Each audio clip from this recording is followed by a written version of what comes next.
Hi everyone, Rabbi Rosen here with some thoughts for this week's Torah portion of Chaye Sarah. 25 gallons of water. That's what it takes to rehydrate a dehydrated camel. I bet many of you did not know that. As a matter of fact, I didn't either.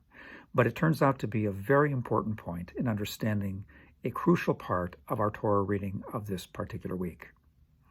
Here's the scene.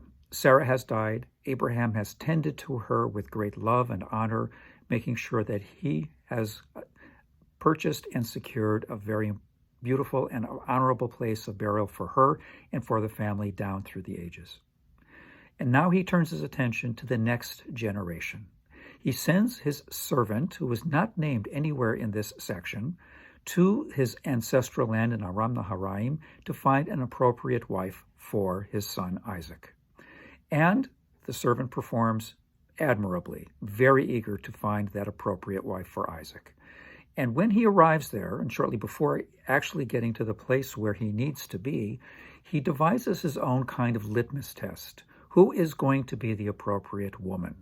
And as it turns out, he says this: let the woman be not only someone who would offer me water to drink, because after all, that's only appropriate, but also someone who will give water to the 10 camels he has brought with him.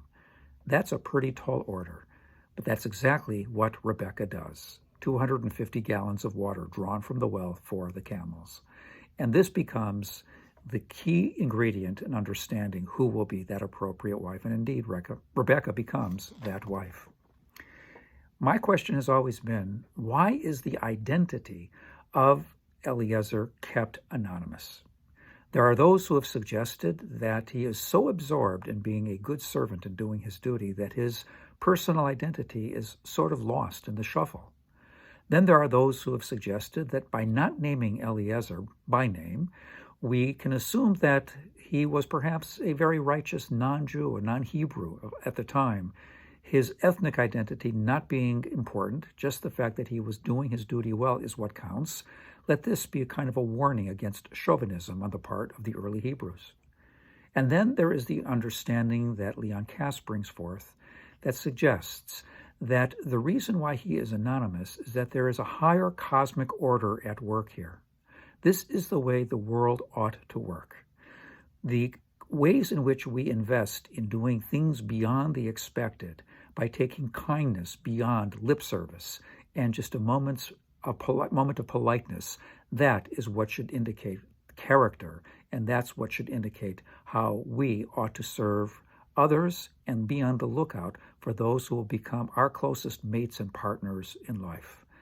And of the three, that's the one I think I like the best. And Rebecca passes that test.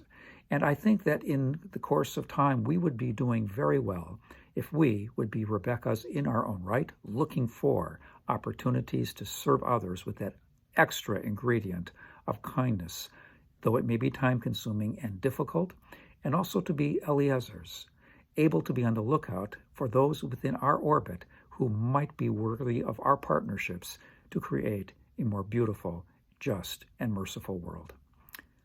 I hope we can do just that this week. Shabbat Shalom.